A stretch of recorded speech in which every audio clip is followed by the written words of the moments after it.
talking about. Here it is.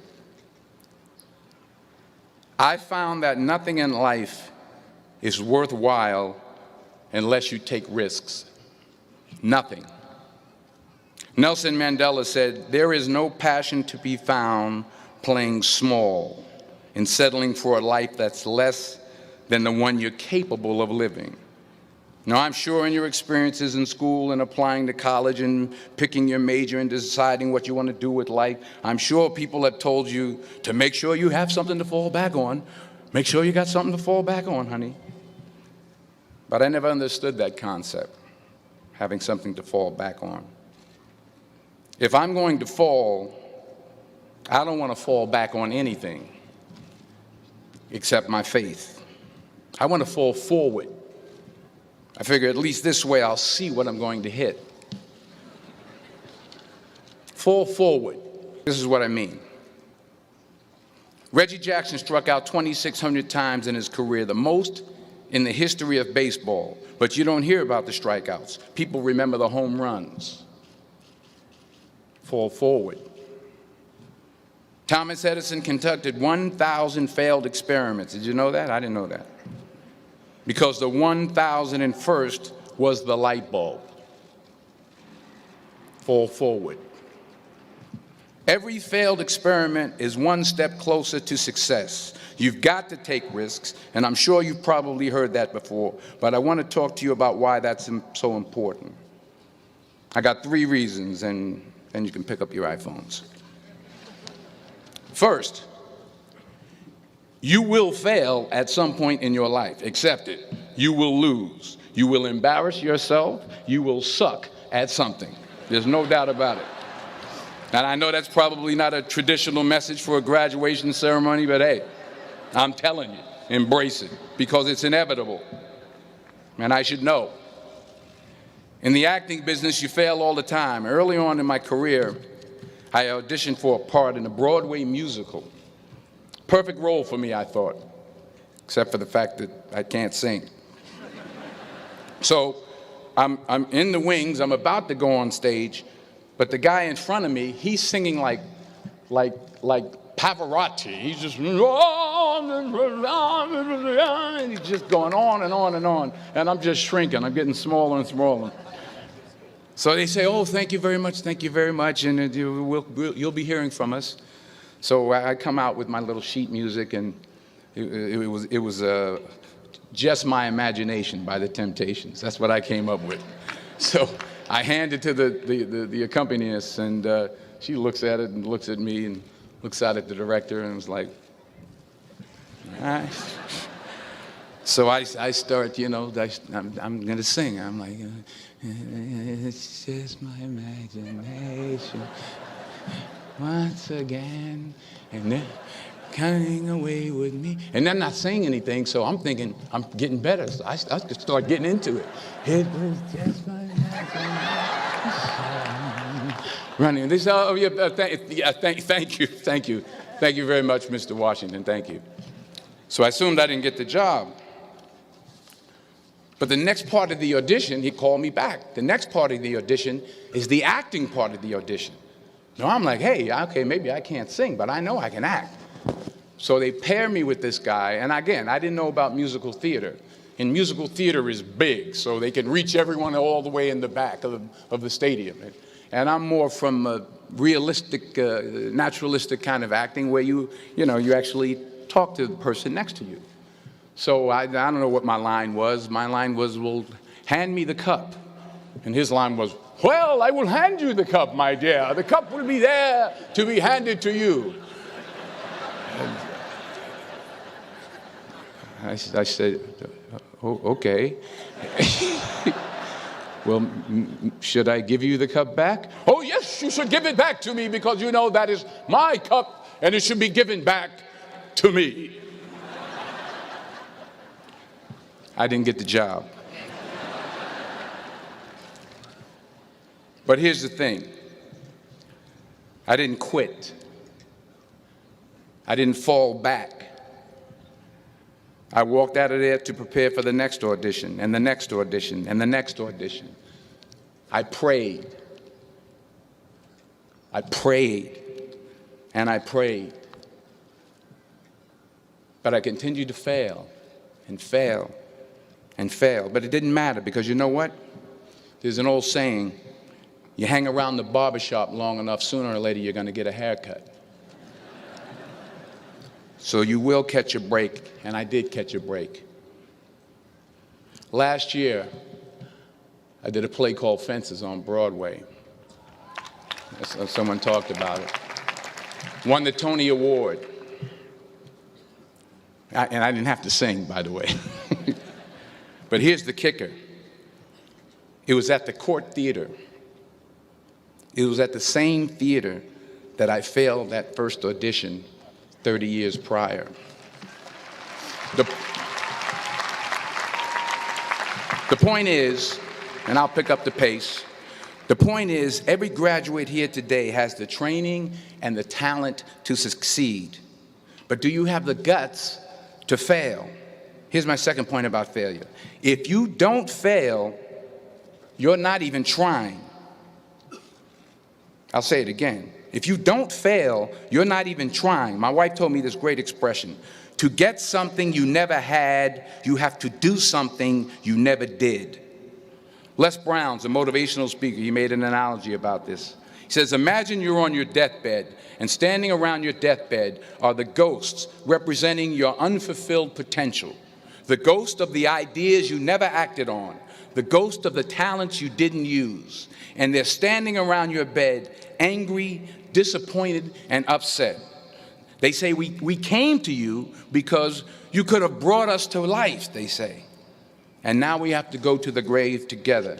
So I ask you today, how many ghosts are going to be around your bed when your time comes? You've invested a lot in your education, and people have invested in you. And let me tell you, the world needs your talents. Man, does it ever. I just got back from Africa like 2 days ago, so if I'm rambling on, it's because I'm jet lagged. I just got back from South Africa. It's a beautiful country, but there are places there with terrible poverty that need help. And Africa's just that need help. And Africa's just that need help. And Africa's just that need help. And Africa's just that need help. And Africa's just the tip of the iceberg. The Middle East needs your help. Japan needs your help. Alabama needs your help. Tennessee needs your help. Louisiana needs your help. Philadelphia needs your help. Tip of the iceberg. The Middle East needs your help. Japan needs your help. The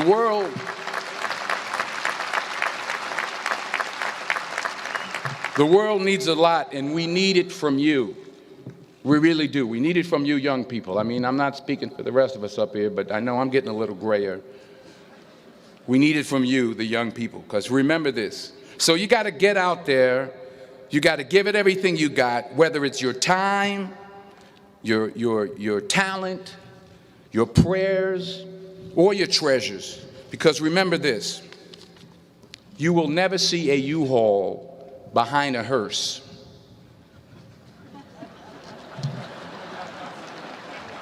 I'll say it again. You will never see a U-Haul behind a hearse. You can't take it with you. The Egyptians tried it, and all they got was robbed.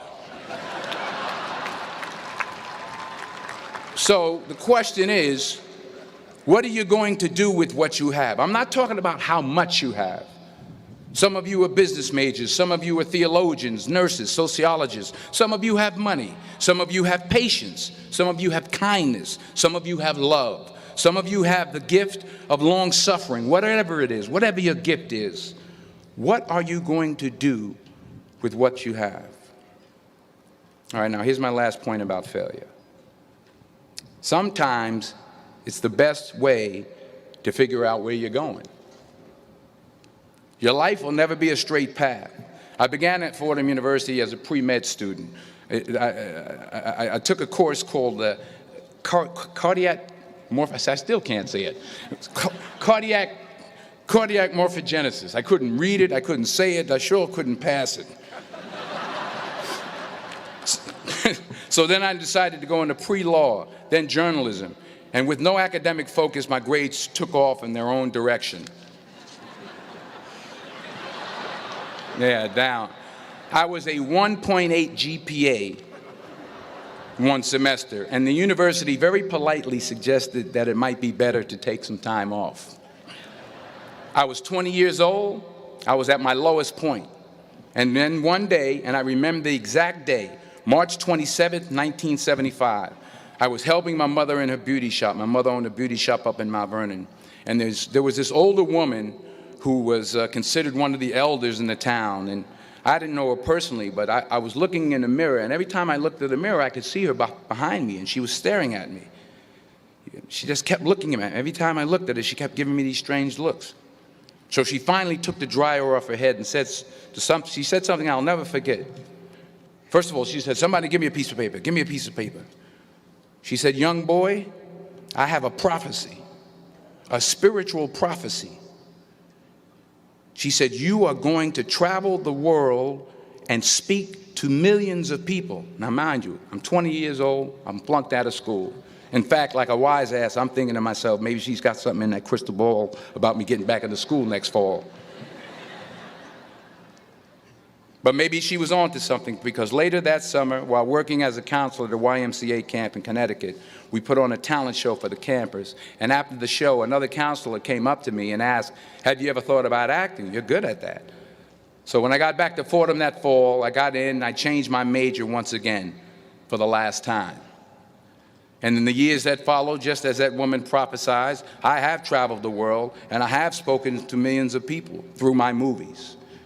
Millions who up till this day couldn't see me, who up till this day I couldn't see while I was talking to them, and they couldn't see me. They could only see the movie.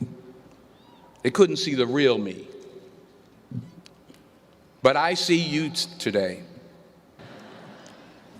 Let me conclude with this one final point, and actually the president kind of brought it up. It has to do with the movie Philadelphia. She stole my material. Many years ago, I did this movie called Philadelphia. We filmed some of the scenes right here on campus. Philadelphia came out in 1993. Most of you were probably still in diapers. Some of the professors, too. But that cracked me up. But it was a good movie. Rent it on, Netflix. It's a good movie. Rent it. I get 23 cents every time you rent it. Please, rent it. True. Parents up there, rent it. Netflix, please. Tell your friends, too. It's about a man played by Tom Hanks who's fired from his law firm because he has AIDS. He wants to sue the firm, but no one's willing to represent him until a homophobic ambulance chaser lawyer, played by yours truly, takes on the case. In a way, if you watch the movie, you'll see everything I'm talking about today. You'll see what I mean about taking risk or being willing to fail. Because taking risk is not just about going for a job. It's also about knowing what you know and what you don't know. It's about being open to people and to ideas. In the course of the film, the character I play begins to take small steps, small risks. He very, very, very slowly begins to overcome his fears. And I feel ultimately his heart becomes flooded with love.